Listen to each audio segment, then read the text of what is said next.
أعوذ بالله من الشيطان الرجيم بسم الله الرحمن الرحيم نحمده ونصلي على رسوله الكريم. Since some weeks we are discussing the subject of Hidayat, and we have discussed different aspects of Hidayat. Last week we had come to the point where we had concluded that Iman and Taslim, these are the basic requirements for receiving Hidayat. If there is no Iman, for example, there is no Iman in God, then how one will get his Hidayat? So Iman and then Taslim. Along with Iman, the next important point is that if one has Iman, and in the light of that Iman, according to that Iman, for that Iman, has he submitted to God? If he has submitted Taslim, Iman and Taslim, then now he is ready, he is eligible for receiving Hidayat. These are the two basic elements, Iman and Taslim. Then the question of Hidayat arises. But then we had also concluded that we receive Hidayat. We say there is Quran, we have Quran. About 2 billion people of the world, they say that we have Quran, we have Sunnah, we have Hadith, we have Hidayat. But still we are in this situation. What is the problem? The problem is we found that Hidayat works with taqwa. So Iman, Taslim, this is one group, and then for that, when this eligibility is there, now we require Hidayat, but Hidayat will work only when there is taqwa. And we have got medicine. The medicine is not working. It is not working because the entire body is already infected. It is infested with the disease. The water is not pure. The air is not pure. The environment is not pure. The body is not pure. The flesh is not pure. Every breath we are taking is not pure. If all these things are contaminated, we give a contaminated water to the disease, to the patient. We give him contaminated food.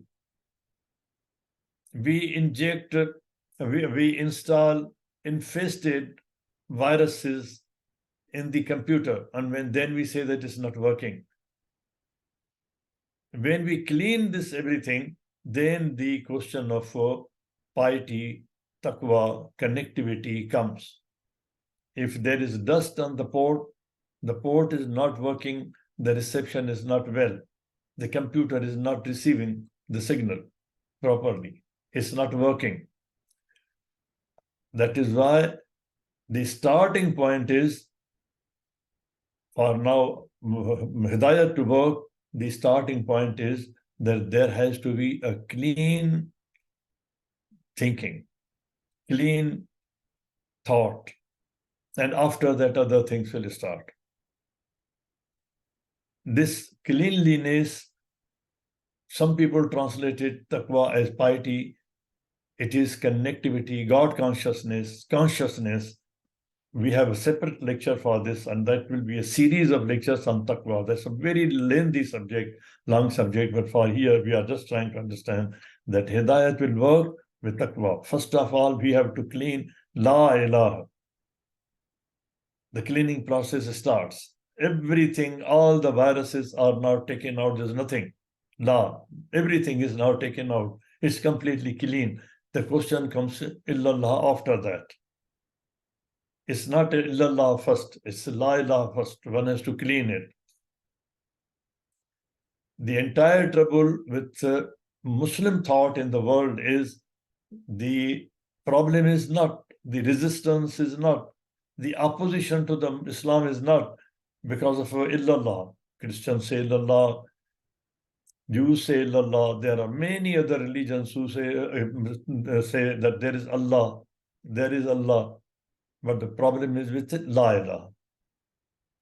That no, there's nothing else, there's no other deity but Allah. we say this, but do we believe in this? That's the question. Are we conscious? Do we have piety? The level of piety. Now, taking this now, this was just recapitulation that we have to have iman, then taslim, and then with taslim, the hidayat will work when we have piety. Now, this is a question: piety, connectivity, consciousness. Consciousness requires connectivity for getting guidance, connectivity with God, nisbat, relationship with God. Then we need relationship with God, that He is my Lord. Ibrahim alayhi salam had such a confidence in God. He said that now you all are angry with me. I don't worry. I'm going to my God. He'll give me protection. I depend upon Him. I'm going to God. I'm connected with Him. Connectivity for getting God, for getting Hidayat. That is Hudan lil Muttaqin. Connectivity is required for getting for Hidayat. The computer has to be connected. There has to be Wi-Fi. We have to be in connection with the cosmos. Only then we will receive the message. According to Vedas, this is Om. There's a voice. There's Kun in the universe, which created it, which is running it, which is maintaining it, and that is the Kun of my Lord. And they say the Om, the voice, the Om is of the Lord. Now, Hidayat and Taqwa, this connectivity, when Hidayat and Taqwa, and now as a group, we are discussing this, most crucial disorder is disconnect between Hidayat and Taqwa. If there is a disconnect between Hidayat and Taqwa, for example, we had seen if there is disconnect between Iman and Taslim, it will not work. Now, we need connection between Hidayat and Taqwa. If there is disconnect between Hidayat and Taqwa, then what happens? And how we find, how can we judge, how can we see that whether there is disconnect? Most important sign of disorder becomes apparent in conflict between thought, speech, and practice.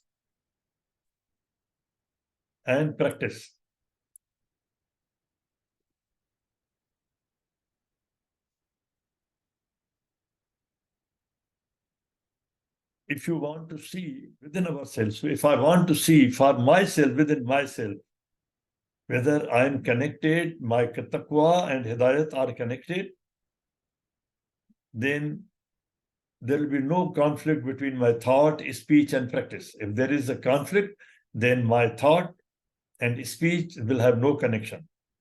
And I will show this from Quran. And there will be no connection between speech and practice. There will be no connection between these elements, the processes of these elements. I will think something, there will be munafiqat. For example, if I'm meeting a person, in my brain, in my thought, I have a dislike for him. I have a hate for him. But in speech, I'm using different words. And when I'm using those words, I don't mean to practice. This is totally a lie. Now analyze oneself, myself, yourself, ourselves, our conduct in the family, with the children, in the society. Our society is suffering from this. Muslim society is suffering from this. That there's a disconnect between thought, speech, and practice. Not only disconnect, but there is conflict between thought, speech, and practice. And this is because there is disconnect between hidayat and taqwa. Allah says, don't tell a lie. But since I'm not connected, there is no taqwa, there's no piety, I'm telling lies. Now disconnect this disconnect is evident in these things. There's a conflict between thought, speech, and practice, processing. For example, Allah subhanahu wa ta'ala says in ayat 167 of Surah 3, what they say, it is not in their heart. They are thinking something different, but saying something different. This is disconnect. It's not at one place. This is at many other places. Allah subhanahu wa ta'ala has explained it in different ways. They don't believe. Now, it's not just it's just an ordinary thing, but basically there is a problem with their iman. Since there's a problem with iman, or if they have iman and there's a problem with taslim, there's a conflict there, there's disconnect there, and then there are other reasons also. Now, if we connect all these ayat together, we find a whole human psyche. In my book, Know Your God, I've quoted from various books on psychology, including Zafar. They have analyzed the working of nafs. Nafs works through options, waswasa. Now, then we come to the now point that some people say that he has no hidayat, or I have no hidayat. If Allah wants, he will give the hidayat. Otherwise, it's true. Allah says that it's my job to give the response to the hidayat. He tells the Prophet, you just convey the message. Now it has to be seen in that context. It is in that context of the statement of Allah subhanahu wa ta'ala that he's telling the Prophet that your job is simply to convey. Giving hidayat is my job. But now we apply it partially. We remove first part of the hidayat, of the ayat, and we say that it is hidayat, it is from Allah. He has not given hidayat. It's not arbitrary. Allah's grant of hidayat is not arbitrary. That statement that Allah, the hidayat is given by Allah, depends upon the understanding of the whole ayat. Allah has sent the message, Prophet has delivered it. Now it is with us. Now some people get hidayat, some people don't get hidayat. It's not arbitrary. It is because a group of people or a person, he has a disconnect between taqwa and hidayat. His ahliyat depends upon taqwa, to receive the taqwa and apply. Its application depends upon taslim. Taslim depends upon iman. If this arrangement is in conflict, that person, that group, although he's sitting in the same khutbah, he receiving the same khitab, he will not receive hidayat. It has to be understood. Allah is not arbitrary that he sent the message. Some people, with that hidayat, he gives hidayat to some people, and with that hidayat, he doesn't want to give it to some people. It is because of our own conduct. What is character? Character is personal conduct, one's conduct. And what is culture? Culture is the collective character of the people or the group of that society. That is culture. It has gone into our culture. Conflict has gone into our culture because it is in our character. There's a conflict in our character, in our word, in our speech, and in our practice, in our thought process. There's a conflict. And we are responsible for creating this conflict right from the beginning, when the child starts understanding these things from year 3. These psychologists say that the child gets impact of these things, starts recording, and his character starts building. If you remember, we had discussed the socialization of a child. It does not start after he goes to the school. The socialization of the child starts in the lap of the mother. And now the genetic science shows that it starts when it is in the belly. when its genes are being fabricated.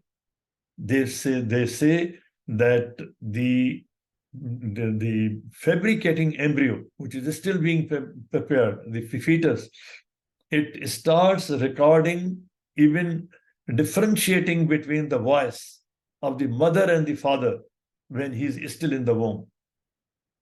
If the father is behaving in a different way and mother is depressed, it is recording, and that goes into the genetic fabrication. It is a very sensitive matter. Allah subhanahu wa ta'ala, whomever he wants, he cleans him. He cleans what? He cleans their qulub. In this ayat, you will find that first he says that if he finds something that the person is willing, he's thinking at least that he wants hidayat, he has iman, he has taslim, he has capacity, ahliyat for receiving the hidayat, and he has taqwa. Allah subhanahu wa ta'ala is stating that it's not that then I just throw it at him. There is a process. He cleans his qalb. Qalb is a processing unit. The physical part of the body, which is called heart, is a processing unit. It processes blood up and down. Qalb, this is the process. This is qalb. Qalb, it is processing, shuffling up and down. First of all, Allah cleans the qalb. It means that we have to be careful. We have to first clean the qalb so that we have the capacity to receive hidayat. The thought process, I had mentioned 3 ingredients. That is thought process, speech process, practice process.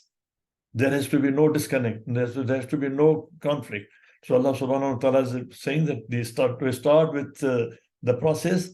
If I want to give hidayat to that person, then first of all, his qalb has to be, his thought process has to be clean.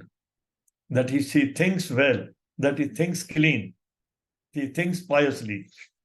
If conduct and culture are not corrected, if I find today that there is a conflict in my thought process, with my speech, and with my practice, and then that is my conduct, and the conduct of my family as a group, or conduct of the group as a higher, as a broader level, which is called culture, it is affected. And if it is not corrected, it needs correction. If it needs it has to be corrected, then what I have to do? If I don't correct it, then what happens? Allah subhanahu wa ta'ala says that such people, then I change. This entire ayat requires a lot of explanation, but I'm just concentrating on a word or two. My Lord will give succession to a people other than you. Allah subhanahu wa ta'ala says that if you don't clean your thought process, if you don't clean your qulub, and it continues working on the shuhan nafs, you don't clean your nufus. And there are 2 aspects of cleaning nufus. Fi nufusakum and fi anfusakum. Within your own self, the shuhan nafs, which is affecting your character, fi nafs, first it has to be clean, then fi anfusakum, in yourselves, at the bigger level of the society, at the level of the group. We have to clean fi nafs, nafsika, fi nafsi, and then we have to clean it fi anfusakum, fi anfusahum. We have to clean that. If it is not done, then we will be changed. Other people will come. We have been changed.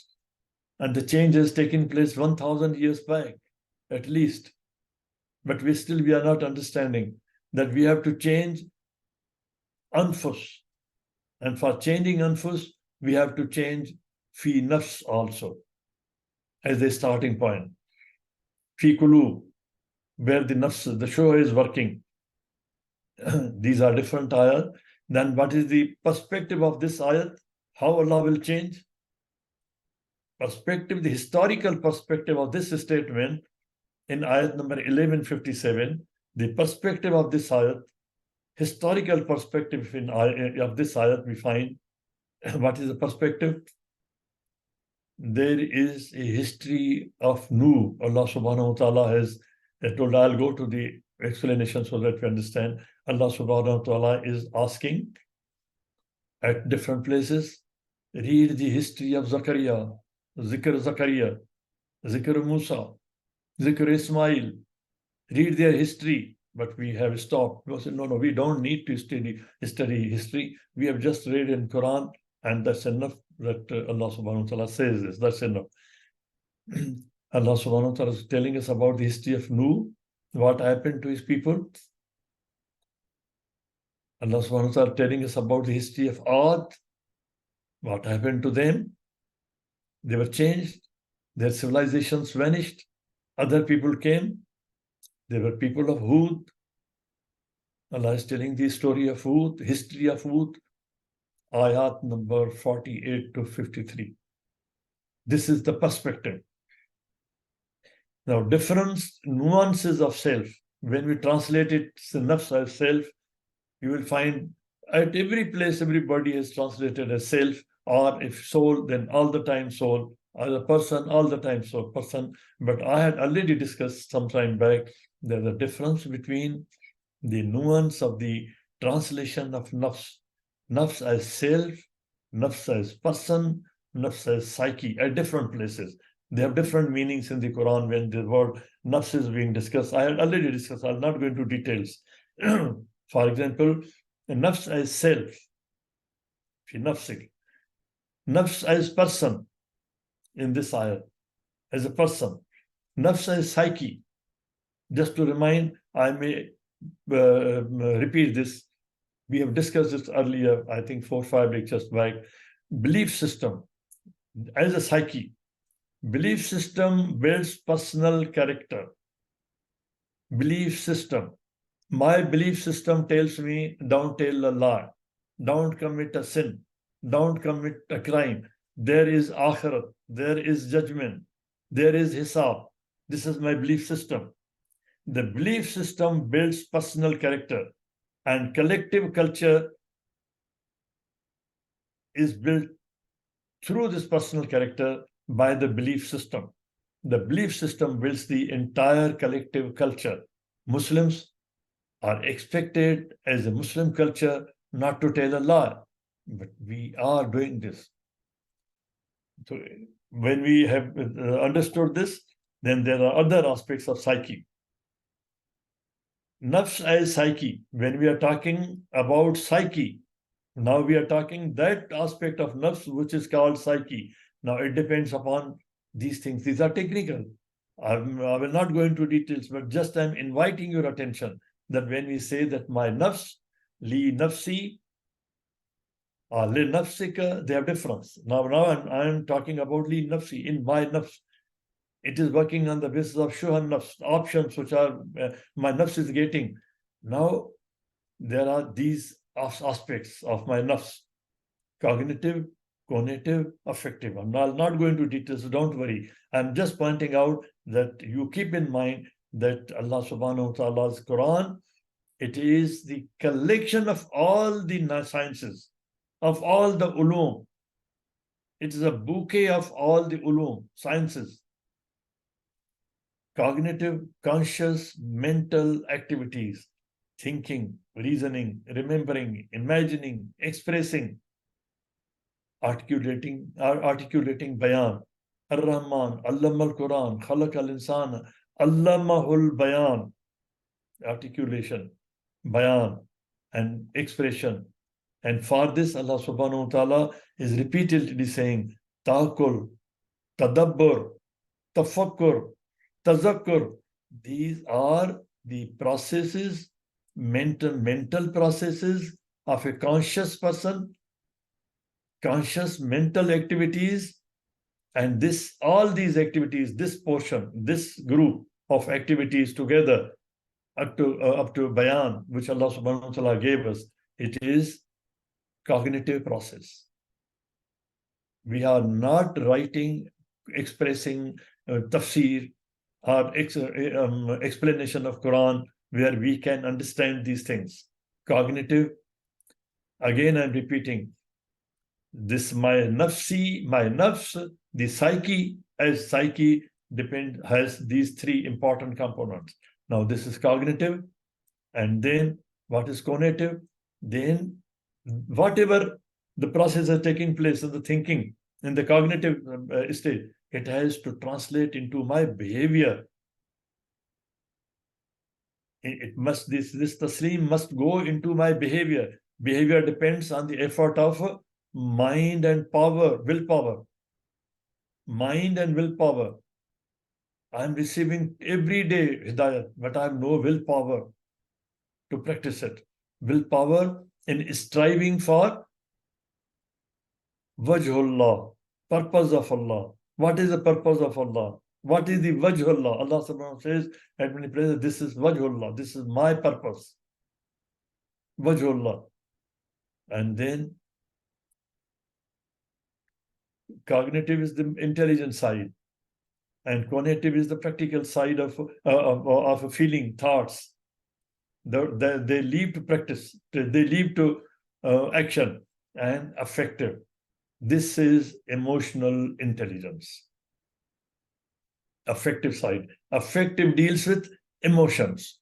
These are features of mind. Now you can understand, we can understand what is the state of my mind as a nafsi, my psyche, li nafsi. If I introspect and understand, try to understand that my mind, as mind, thinking process, thought process, if this is affected, then this is going to affect my speech, and that is going to affect my practice. That appears in interaction of mind and body. And if there is disconnect or conflict, that will affect everything. There will be no harmony. That is, Islam is called Salam, from Salam, it is a deen of harmony. Harmony, no conflict, no disconnect between mind and body. This is the basic starting point, that Islam, Taslim, provides harmony between mind and body. They are in consonance, peace between mind, no depression, no conflict, faith in God, no conflict. And it reflects partially or totally in, these are the words of Sigmund Freud, id, ego or superego.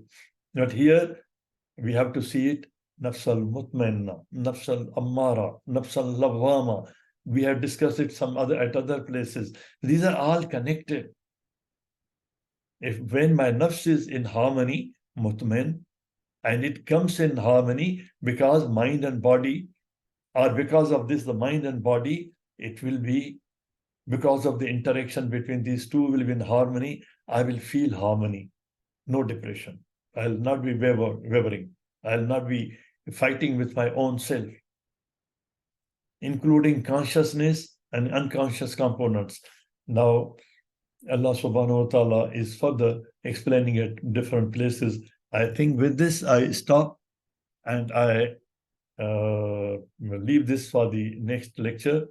And what we'll be discussing next time, inshallah, I will start with this, the nafs as a living being. We have discussed different aspects of nafs, in which I had only concentrated on nafs as psyche, and then there are different connecting points.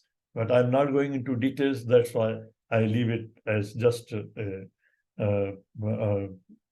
pointer, sensitization material, so that we go and reflect into it. Subhana rabbika rabbil izzat amma yasifun wa salamun ala al-mursaleen walhamdulillahi rabbil alameen. اللهم صل وسلم وبارك على سيدنا محمد وعلى آله وصحبه. اللهم اهدنا فيمن هديت، وعافنا فيمن عافيت، وتولنا فيمن توليت، وبارك اللهم لنا فيما أعطيت، وقنا واصرف عنا شر ما قضيت، فإنك يا رب لا تقضي بالحق ولا يقضى عليك. اللهم ادخلنا برحمتك في عبادك الصالحين. اللهم اخرجنا من ظلمات الجهل والوهم الى انوار العلم. اللهم علمنا ما ينفعنا وانفعنا بما علمتنا وزدنا علما. اللهم اجعلنا ممن يستمعون القول فيتبعون احسنه. اللهم اكفنا بحلالك عن حرامك، وبطاعتك عن معصيتك، وبفضلك عمن سواك. اللهم بفضلك ورحمتك اعل كلمه الحق والدين. اللهم انصر الاسلام وعز المسلمين يا اكرم الاكرمين. Oh Allah, spread your mercy upon us, shower us with your blessings, increase our knowledge, grant us forgiveness, and reward us with the company of the prophets in the Firdaus al-A'la. Oh Allah, forgive our parents and all our friends and relatives who have passed away. Oh Allah, make their graves garden from heaven and grant them the Firdaus al-A'la. Oh Allah, we have many of our friends and relatives who are sick. We have our son Ma'bad, our daughter Ashwani, and many others. Oh Allah, grant all of them full and speedy recovery. Oh Allah, we know that there is no cure but you. Oh Allah, grant them a cure that leaves no ailment or injury. Oh Allah, guide our children, protect them, and make them right. Oh Allah, we ask you every name you have selected for yourself, that you protect all those who are suffering in Gaza and many other parts of the world. Oh Allah, and you leave none of us who are attending this meeting, but his pain have been relieved, his worries have been removed, his debts have been paid, his weaknesses have been concealed, his sins have been forgiven, his needs have been fulfilled. سبحان الله وبحمده عدد خلقه ورضا نفسه وزنة عرشه ومداد كلماته. سبحان الله وبحمده عدد خلقه ورضا نفسه وزنة عرشه ومداد كلماته. سبحان الله وبحمده عدد خلقه ورضا نفسه وزنة عرشه ومداد كلماته. والعصر إن الإنسان لفي خسر إلا الذين آمنوا وعملوا الصالحات وتواصوا بالحق وتواصوا بالصبر. وآخر دعوانا أن الحمد لله رب العالمين، والصلاة والسلام على خير المرسلين. اللهم صل وسلم وبارك على سيدنا محمد وعلى آله وصحبه والسلام عليكم.